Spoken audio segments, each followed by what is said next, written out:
على غزة، أهلها نشامة ورجالها جبارة، جماعة جبارين باللهجة الفلسطينية الحلوة. منش بعاد على فن وعلى إبداع عبر كثيرا عن فلسطين وعن القيم التي تختزلها فلسطين، هي قيم البطولة وقيم الصمود وقيم المحبة وقيم السلام وقيم الحرية والحق والعدالة، وهو الشعر. ونستضيف الشاعر الشاب وليد العياري. صباح الفل والياسمين وليد. صباح الفل. مرحبا بك. شكرا أستاذ زياد على هذه الاستضافة. العفو. شكرا للأستاذة إيناس على التنسيق. أي. سعدت وعلى الإعداد بلقائكم. إيناس العمري طبعا معدة البرنامج، ما شاء الله عليها. سعدت بلقائكم وإحنا أسعد. ما شاء الله الاستوديو ما شاء الله. شكرا لكم جزيلا. يعطيك الصحة وليد. الأكيد أنه معناها في لحظة من اللحظات ينبثق الشعر، معناها يأتي طوعا أو كرها. يعني مش الإنسان يقرر يقول سأكون شاعرا، لا، هذا شيء أقوى من الإنسان. هو أستاذ زياد، الإنسان يولد شاعرا أو فلا؟ نعم، يولد شاعرا، يا إما شاعرا وإما فلا، كما قال الشاعر التونسي المجيد عبد المجيد بن جدو في قصيدة الجلاء التي خصصها لابن زرت: فإما حياة وإما فلا. إذن البداية يهمنا باش نعرف يعني في بضع جمل باختصار المسيرة ومنذ البداية. وليد وليد عبد الحميد العياري. نعم. أكتب الشعر منذ العاشرة. منذ سن العاشرة. منذ سن العاشرة أكتب في سن مبكرة جدا معناها. بدأت أكتب الخواطر والشعر ونشرت في جريدة الأنوار، وكان لي أول قصيدة في طبعا لا تنساها مع الأستاذ عبد السلام مسيلع، أمي أحلى ابتسامة، ولكن لا أذكر الشاعر الكبير عبد السلام مسيلع طبعا. بخير. نعم. ولكن لا أذكرها لأن ذاك تخونني أحيانا. أي طبعا، قداش باش يتذكر الواحد. هو الأكيد أنه كلنا كتبنا، ولكن الخطوة الصعبة هي أن تبرز ما تكتب للمتلقي. والأكيد أنه ما تبرزه هو غيض من فيض طبعا. يعني الشاعر يكتب مئات القصائد، ولكن ينشر القليل والقليل منها الذي يعتقده هو إن كان مخطئا أو على صواب أنها جديرة بالنشر. هكا ولا تصلح للنشر؟ أنها تصلح حسب اعتقاده الشخصي. طبعا. نعم. طبعا. كيفاش معناها كانت الأمور؟ يعني المنشور من المكتوب قداش نسبة؟ والله ساعات تكتب قصائد نعم. وتمزق الأواق طبعا. وتعيد صياغة قصائد من جديد أو معناها تحاول معناها إيجاد كلمات أخرى مناسبة أو معاني أخرى مناسبة. نعم. أو تحتفظ بها لنفسك. طبعا. لأنك تعلم أنه في التاريخ العديد من الشعراء يقولون أو يقال عنهم أنهم ما لديهم مخطوط، يعني مكتوب وموجود في بيوتهم ولكن غير منشور. وأحيانا يتم اكتشاف أنه المخطوط يعني يكون أجمل. طبعا، معناها شعراء ما عندهم. طبعا. أبو قاسم الشابي. نعم. أستاذ زياد كان معناها له مخطوطات جميلة أكثر من صحيح أكثر مما هو، وما زال اكتشاف ما كتب حتى أخيرا في ذكرى وفاته، ويعني تعلم ذلك، ما وقع اكتشافه ما زال. معناها أبو القاسم الشابي الآن 90 سنة، منذ سنة 34 توفي في فيفري هكا 1934. نعم. فبالتالي معناها الأكيد أنه العديد من القصائد لم تنشر، ولكن قلت لي نشرت في الصحف. نشرت في صحف عربية إلكترونية. نشرت هناك كتاب مجمع في القاهرة، عدد شعراء من الدول العربية، وهناك كتب مجمع في تونس وكتاب مجمع في صربيا. نعم.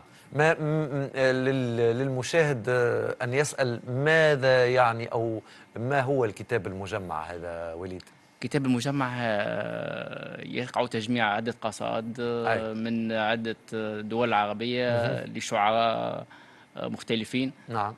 في السن وفي التجربة وينشر هذا الكتاب في الدولة التي تتبنت هذا العمل مثلا. نعم. في القاهرة. نعم.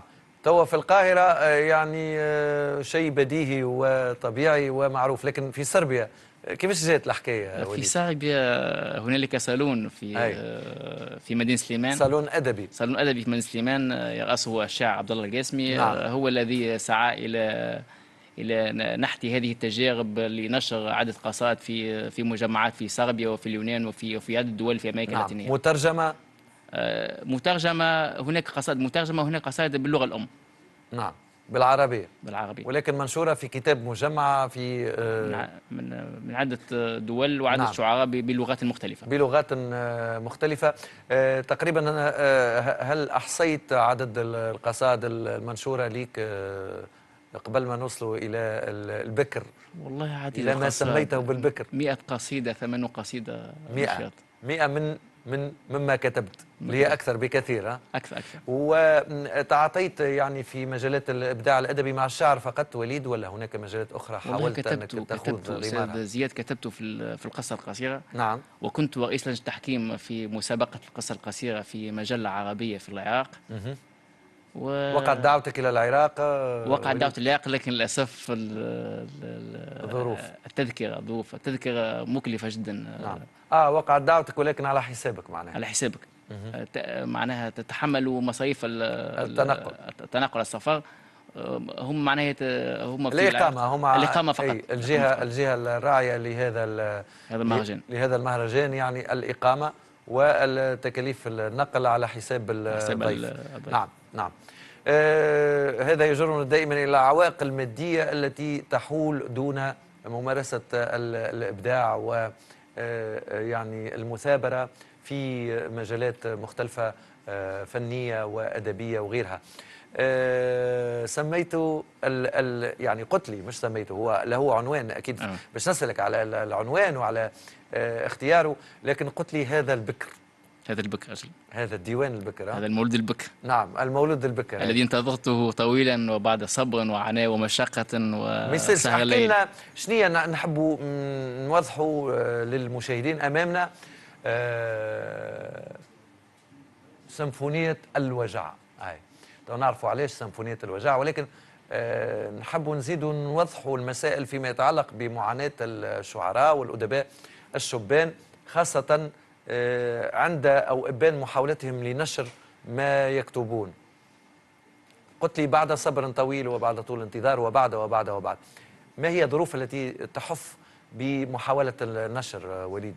أستاذ زياد، النشر مكلف في تونس جدا، ودور النشر إما أن تتبنى العمل وتنشر لك العمل على حسابها، وهذا إن توقعت أنه سينجح ويباع، معناها يكون معناها مجزي ماديا لها. مجزي ماديا، وهي تقدم مطلب معناها لوزارة الثقافة. وزارة الثقافة إما أن تقبل العمل أو لا تقبل لدعمه نعم. أو لا تقبله. نعم.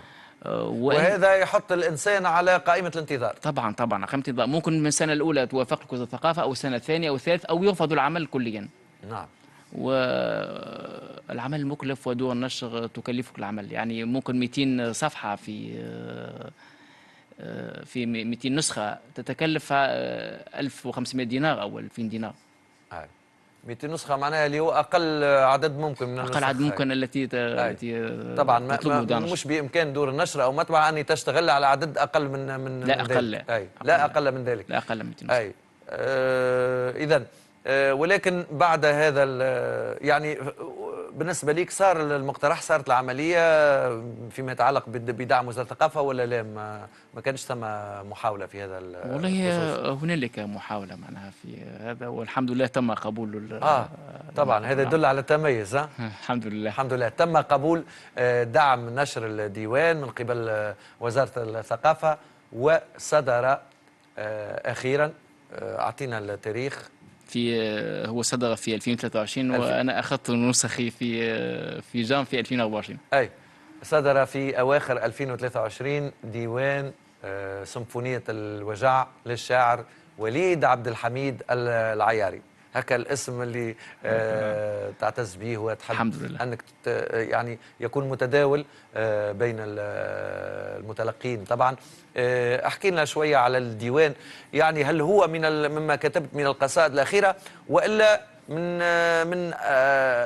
أزمان وأوقات مختلفة اخترت باكورة إنتاجك وضمنتها في الديوان؟ تقريبا كل القصائد أستاذ زياد هي بعد الثورة.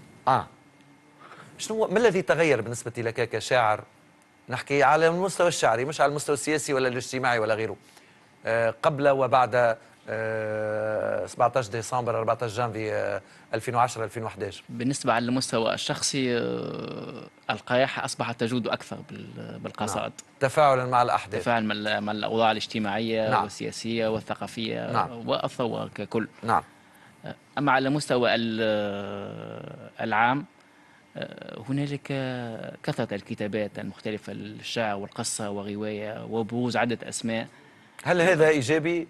لأنه الكثرة أحيانا لا تعني الجودة. هو إيجابي لأن الإنسان هو له الحق في الكتابة. طبعا له الحق في الكتابة أن يكتب ويعبر عن آرائه وعن أفكاره، فليكتب كل ما يشاء. لكن الساحة الأدبية والثقافية والمتلقي والقارئ هو الذي يميز بين الغث والسمين. طبعا يميز بين الجيد والسيء. نعم. وانا